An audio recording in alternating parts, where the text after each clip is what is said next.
Hello, fellow book lovers. It's Eliza. I'm so happy you've come to read with me today.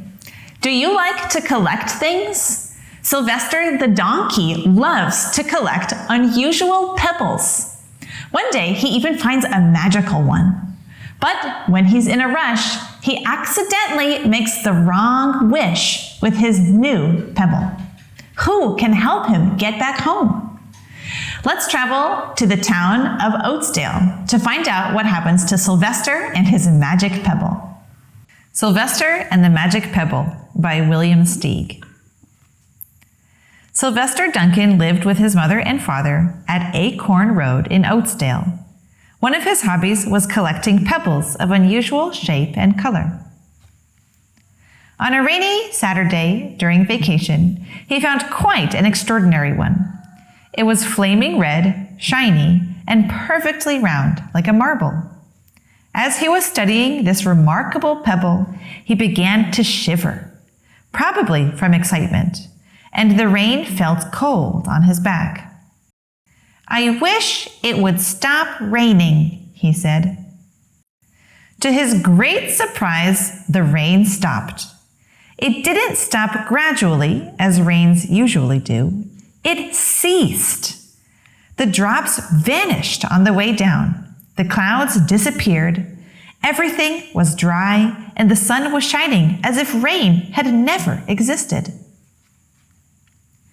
In all his young life, Sylvester had never had a wish gratified so quickly. It struck him that magic must be at work, and he guessed that the magic must be in the remarkable-looking red pebble, where indeed it was. To make a test, he put the pebble on the ground and said, "I wish it would rain again." Nothing happened. But when he said the same thing, holding the pebble in his hoof, the sky turned black, there was lightning and a clap of thunder, and the rain came shooting down. "What a lucky day this is," thought Sylvester. "From now on, I can have anything I want. My mother and father can have anything they want. My relatives, my friends, and anybody at all can have everything anybody wants." He wished the sunshine back in the sky, and he wished a wart off his left hind foot fetlock would disappear, and it did. And he started home, eager to amaze his father and mother with his magic pebble. He could hardly wait to see their faces. Maybe they wouldn't even believe him at first.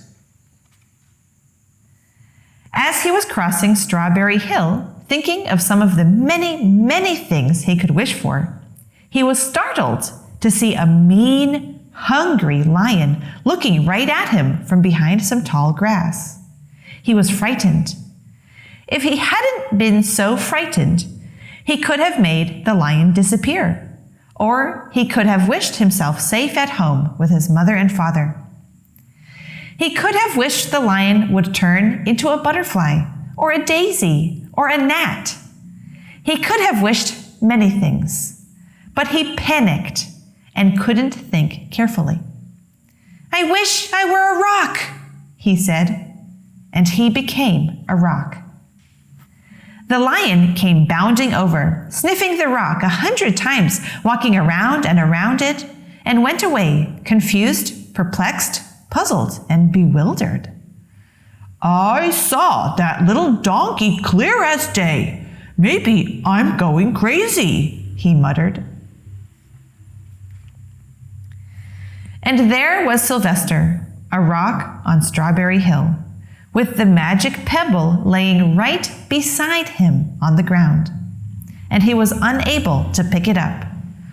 "Oh, how I wish I were myself again," he thought. But nothing happened. He had to be touching the pebble to make the magic work, but there was nothing he could do about it. His thoughts began to race like mad. He was scared and worried. Being helpless, he felt hopeless. He imagined all the possibilities, and eventually he realized that his only chance of becoming himself again was for someone to find the red pebble and to wish that the rock next to it would be a donkey. Someone would surely find the red pebble, it was so bright and shiny. But what on earth would make them wish that a rock were a donkey? The chance was 1 in a billion at best. Sylvester fell asleep. What else could he do? Night came with many stars. Meanwhile, back at home, Mr. and Mrs. Duncan paced the floor, frantic with worry. Sylvester had never come home later than dinner time. Where could he be?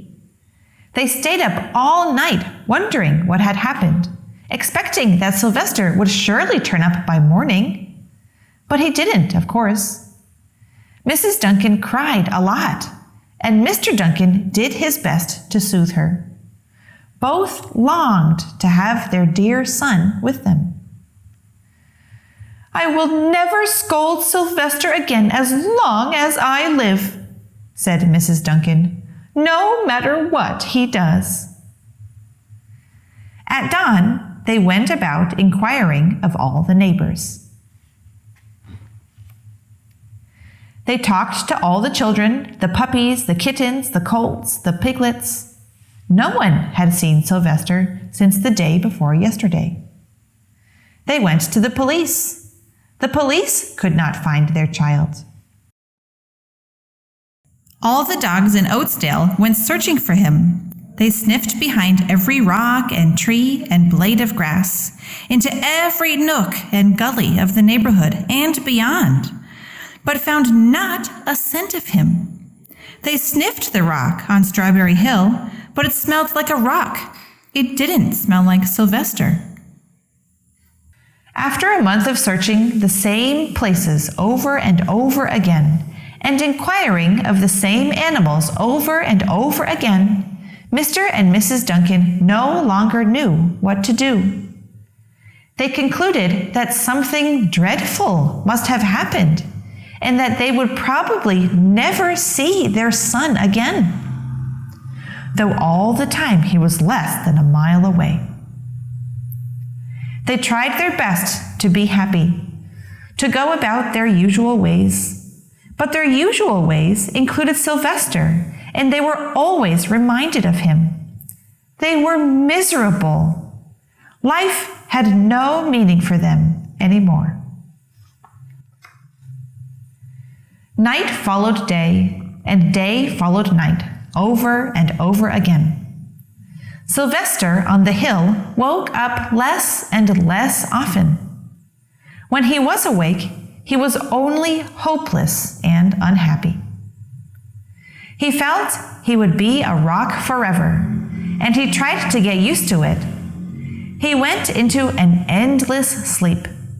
The days grew colder. Fall came with leaves changing color. Then the leaves fell and the grass bent to the ground. Then it was winter. The winds blew this way and that. It snowed.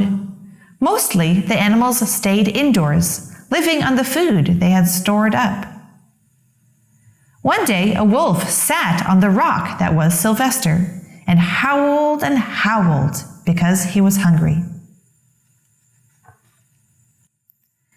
Then the snows melted, the earth warmed up in the spring sun, and things budded. Leaves were on the trees again. Flowers showed their young faces. One day in May, Mr. Duncan insisted that his wife go with him on a picnic. "Let's cheer up," he said. "Let us try to live again and be happy, even though Sylvester, our angel, is no longer with us." They went to Strawberry Hill. Mrs. Duncan sat down on the rock. The warmth of his own mother sitting on him woke Sylvester up from his deep winter sleep. How he wanted to shout, "Mother, Father, it's me, Sylvester, I'm right here!" But he couldn't talk. He had no voice. He was stone dumb. Mr. Duncan walked aimlessly about while Mrs. Duncan set out the picnic food on the rock. Alfalfa sandwiches, pickled oats, sassafras salad, Timothy compote.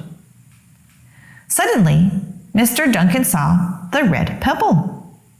"What a fantastic pebble!" he exclaimed. "Sylvester would have loved it for his collection." He put the pebble on the rock.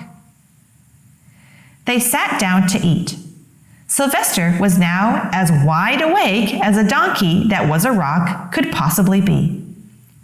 Mrs. Duncan felt some mysterious excitement. "You know, Father," she said suddenly, "I have the strangest feeling that our dear Sylvester is still alive and not far away."